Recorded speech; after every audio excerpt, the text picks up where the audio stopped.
Bienvenidos a esta nueva semana de trabajo. Es un gusto volver a conectarnos para desarrollar nuestras actividades en el curso de literatura. En esta oportunidad hablaremos acerca de una época trascendental para el pueblo español.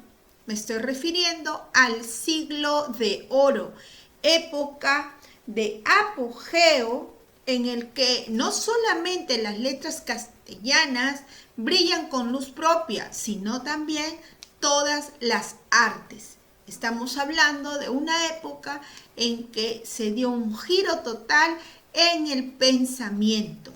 Tenemos pues al humanismo como la base ideológica de esta época.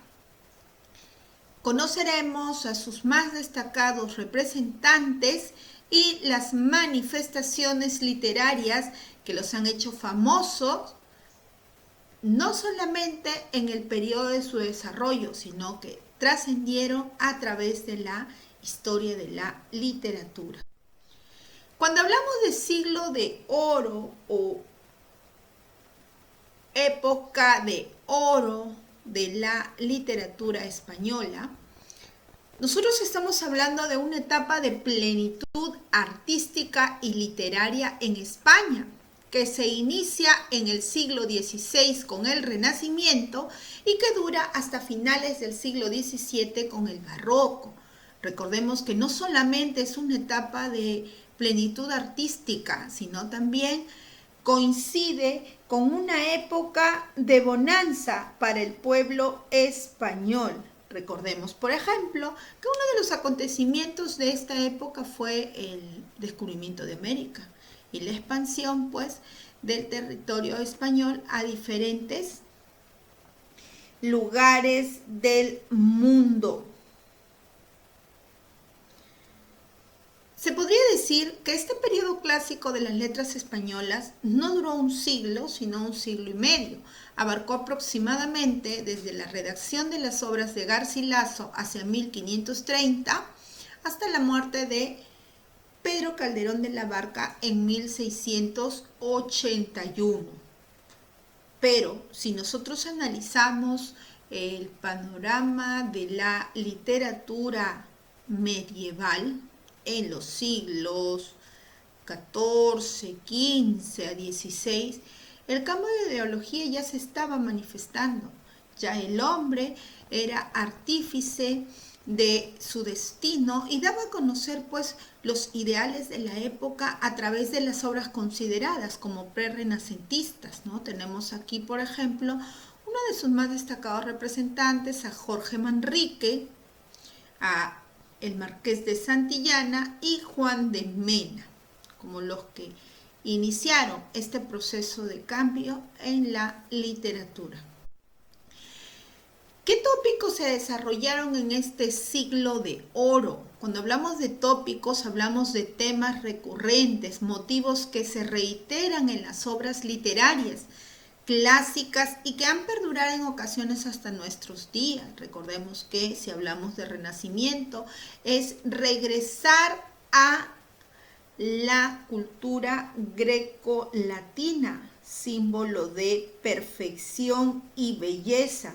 Y vamos a descubrir y valorar la antigüedad clásica. Dentro de los tópicos pues, que se desarrollaron fue el locus amoenus, es decir, un lugar ameno, un ámbito apacible y estilizado de la naturaleza idealizada. Entonces, uno de los lugares donde se van a desarrollar cada una de las obras es la armonía de la naturaleza, concebida como un símbolo de perfección. Ahí tenemos a San Juan de la Cruz, uno de los representantes de la poesía mística renacentista. También tenemos el Feliz aquel o Beatus Ille, temas poéticos que destacan la tranquila vida campestre y alaban la naturaleza. El Carpe Diem aprovecha el día, hablando de una de las temáticas que es la fugacidad de la vida.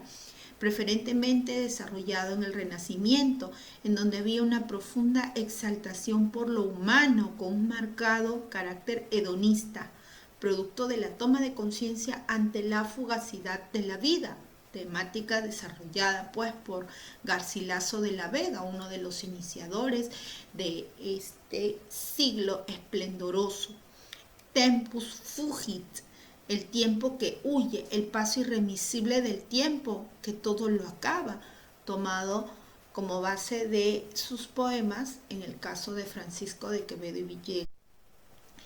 El siglo de oro, si nosotros vamos a hablar de cronología, de episodios que se desarrollaron en esa época, va a iniciar en 1492 con dos acontecimientos trascendentales: la aparición de la primera gramática castellana elaborada por Elio Antonio de Nebrija o Lebrija y el descubrimiento de América, final de la Reconquista. Entonces estamos hablando de una época de surgimiento del pueblo español, una época esplendorosa no solamente en el ámbito literario, sino también político, económico, social, ¿no? Y termina pues con la muerte de Pedro Calderón de la Barca en 1681. Aquí se van a destacar dos periodos estéticos que brillaron con luz propia. En este caso, el Renacimiento, desarrollado en el siglo XVI, en una época de bonanza, una época muy importante para el pueblo español, y el Barroco, que finaliza esta etapa en el siglo XVII, donde vamos a ver un periodo de decadencia. España como país poderoso, el gran florecimiento político y económico.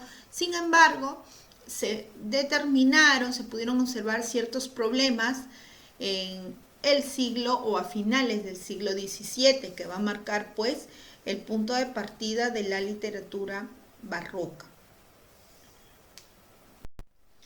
El Renacimiento y el Barroco, dos periodos estéticos, dos etapas que se desarrollaron en este periodo de esplendor, abarcan, como se les dijo en algún momento, desde 1492, con la publicación de la primera gramática castellana, y 1616, ahí finaliza la primera etapa. Y la segunda pues inicia con el año 1616 y finaliza con la muerte de Pedro Calderón de la Barca, que ahí lo tenemos en imágenes. Vamos a analizar un poquito el contenido de la primera corriente, que es el Renacimiento. Si tú tomas en consideración el vocablo Renacimiento, viene de renacer. Renacer significa volver a nacer. Es una etapa donde el ser humano es artífice de todas las cosas que se desarrollan, se toma en cuenta su forma de pensar, se toma en cuenta además el valor de la vida. El ser humano es el centro del universo. Es fruto de la difusión de las nuevas ideas del humanismo. Recordemos que ese es el pensamiento o la corriente o base ideológica que propugna el redescubrimiento y valoración de la antigüedad clásica grecolatina. Determinaron una nueva concepción del hombre y una nueva visión del mundo. Recordemos que la etapa anterior estaba asignada por el teocentrismo. Se denomina Renacimiento porque aparece como si tras una larga Edad Media, conocida como la época del oscurantismo, y se vuelve pues a tomar en cuenta y valorar la cultura clásica. El Renacimiento supuso el triunfo de las ideas humanistas, la admiración por la antigüedad clásica, específicamente por la tradición greco-romana, la concepción del hombre como centro del universo, teoría antropocentrista. Ahí lo podemos ver, el hombre con sus anhelos, con su forma de pensar, con sus sentimientos, exaltación de la naturaleza y de lo natural como algo bello, bueno y verdadero. Lo elegante es lo natural, búsqueda del equilibrio, de la proporción y de la armonía. Ahí está, en síntesis, surgió en el siglo XVI, el universo está equilibrado y proporcionado, la sociedad es antropocéntrica, es decir, el hombre es el centro del universo, la naturaleza, la armonía, es un espejo del alma del hombre. Hay que disfrutar el presente. Surgen tres tipos de literaturas aportes en la poesía lírica de influencia italiana con Garcilaso, la poesía espiritual o mística, en este caso por Santa Teresa y Fray Luis de León. Pero también uno de los aportes pues es el surgimiento de la novela picaresca. Ahí tenemos a Lazarillo de Torres.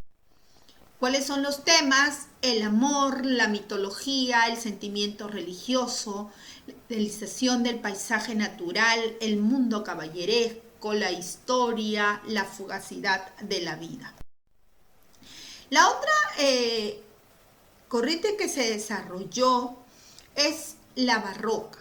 El barroco inicia en el año 1616 con la muerte de el señor Miguel de Cervantes Saavedra, autor del Quijote, y finaliza también con el fallecimiento de Pedro Calderón de la Barca. No solamente abarca pues la literatura, sino también otras artes. Es un movimiento cultural y artístico surgido en una época de crisis. Sin embargo, el arte, especialmente la literatura, vive un momento de esplendor aún. Predomina el desbordamiento de la forma, la ruptura de la armonía clásica y el desequilibrio espiritual. Predominan los contrastes. Ahí tenemos a sus dos destacados representantes, como son el culterano Luis de Góngora y Argote y el conceptista Francisco de Quevedo y Villegas. En el ámbito político y social, hablamos de una marcada decadencia política, pérdida del poder en Europa. En cuanto a España, pues estaba viviendo ya no una época de desarrollo económico y político, sino pérdida del poder, despoblamiento del campo, plagas y hambrunas, una crisis social, agotamiento de las formas renacentistas, renovación, deformación y exageración, que son las características marcadas en tanto el culteranismo como conceptismo, corrientes que se desarrollaron en el arte barroco. Una de las características pues del hombre barroco es el pesimismo, importancia a la muerte, angustia, ¿no? Se transforma el ideal artístico del Renacimiento, fundamentado en la belleza, el equilibrio y la proporción. Nos alejamos del criterio de imitación, marcada acentuación del estilo personal, exageración en las formas, mayor subjetivismo del artista, pesimismo, desgajado de las profundas crisis políticas y sociales de la época, desencanto y visión desengañada de la vida, presencia constante de la imagen de la muerte, que provoca muchos temas tratados en la época con profundo dramatismo, conflicto entre la realidad e ilusión. Ahí tenemos a Góngora y a Quevedo. Surgió después del Renacimiento, abarcó todas las artes. Dentro de sus características elementales tenemos el empleo excesivo de figuras literarias, en este caso metáforas e hipérbatos, subraya los contrastes y desequilibrios y plantea temas que reflejan el desencanto acorde con la época que ellos estaban viviendo. Tenemos dos corrientes marcadas que surgieron aquí, el conceptismo y el culteranismo. Ahí tenemos a sus representantes. El conceptismo liderado por Francisco de Quevedo y Villegas y el culteranismo por Luis de Góngora y Argote. Si hacemos un contraste, por ejemplo, el culteranismo está centrado en la forma, complejidad en el orden. En el caso del conceptismo da más importancia al fondo, ¿correcto? Es una poesía ingeniosa, con contenido. En el caso de la poesía culterana, pues hay más preocupación por la construcción, un vocabulario muy ornamentado, ostentoso, empleo de palabras cultas en el caso del culteranismo. En el caso del conceptismo, especialmente opera en el pensamiento abstracto. Se sirve de ingeniosas antítesis, paradojas. Hay un juego de pensamientos como prueba del ingenio y la agudeza, Y en el caso del culteranismo, pues un juego de palabras, sonidos, formas. En el caso del culteranismo, busca crear un mundo de belleza absoluta, ¿correcto? Y el conceptismo busca de lo nuevo y extraordinario para citar la inteligencia y provocar la admiración. Muchas gracias.